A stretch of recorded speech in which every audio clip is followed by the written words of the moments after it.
In the ancient lands of Japan, long before the roads were paved and the borders were drawn, there stood mountains older than memory, forests whispered to by spirits, and valleys nourished by rivers of silver. It was a time when honor weighed heavier than steel, and a single oath could shape the fate of thousands. This is the story of Hayato, known in legend as the Sakura Blade. Hayato was not born into nobility. He was the son of farmers, raised in a small village embraced by rice fields and cherry trees that bloomed each spring like a sea of pink snow. Yet destiny has a way of seeking out the quiet-hearted. When Hayato was 11, bandits razed his village to the ground. Houses burned, families fled. And among the flames, a lone warrior appeared, Master Kazuro, wandering swordsman, sworn protector of the innocent. Kazuro fought like wind through reeds, cutting down the attackers with precision and grace. But even heroes bleed. As the fires dimmed, Hayato found the master collapsed beneath the burning sakura tree. Kazuro's voice trembled as he spoke. "Hayato, promise me, promise that your sword, if you ever lift it, will protect the innocent, not bring suffering." A promise, simple words. But for Hayato, it was the beginning of a lifelong path. Years passed. Kazuro took the boy under his wing, teaching him the art of iaido, technique born from silence and clarity, a blade drawn only when the heart is steady. Hayato grew, not into a warrior hungry for glory, but into a man shaped by compassion, and an oath he would one day be forced to test. The peaceful seasons changed. The northern valley prospered, until the day black-armored riders appeared on the horizon. They were the Kurotatsu Clan, led by Lord Ryoji, a man whose heart had long since turned to iron. He demanded taxes the village could not pay. He demanded submission. And when the villagers begged for mercy, Ryoji issued a warning: "Resistance will be punished."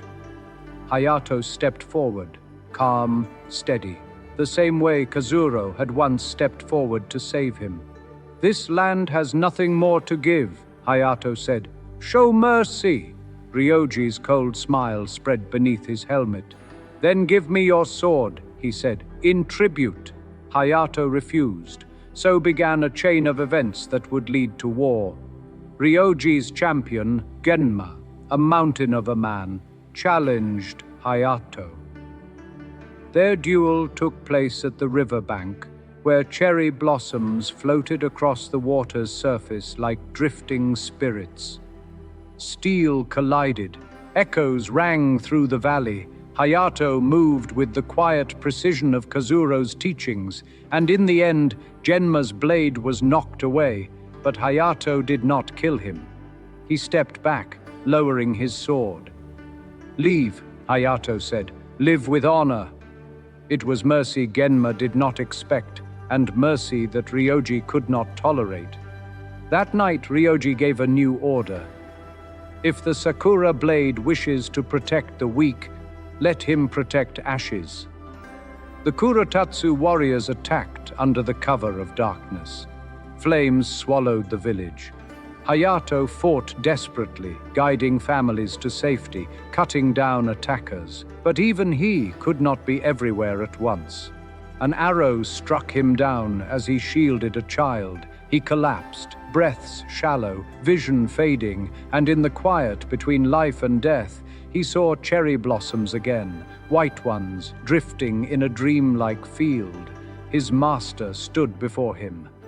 "Hayato," Kazuro said softly, "a true samurai rises not for vengeance, but for those who still need him."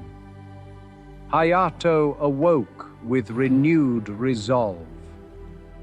With the surviving villagers hiding in the mountains, Hayato set out alone toward the fortress of the Kurotatsu Clan, toward the heart of darkness.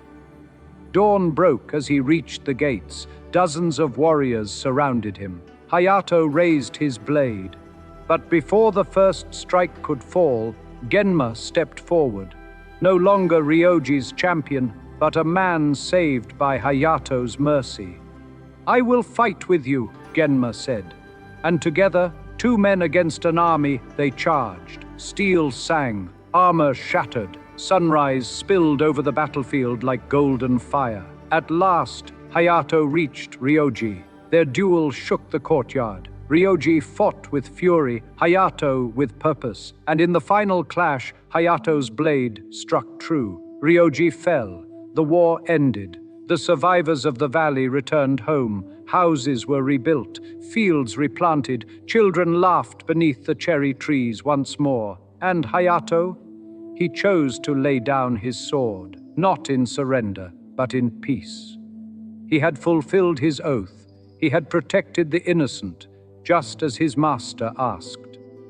And so, in the quiet years that followed, Hayato of the Northern Valley became a legend.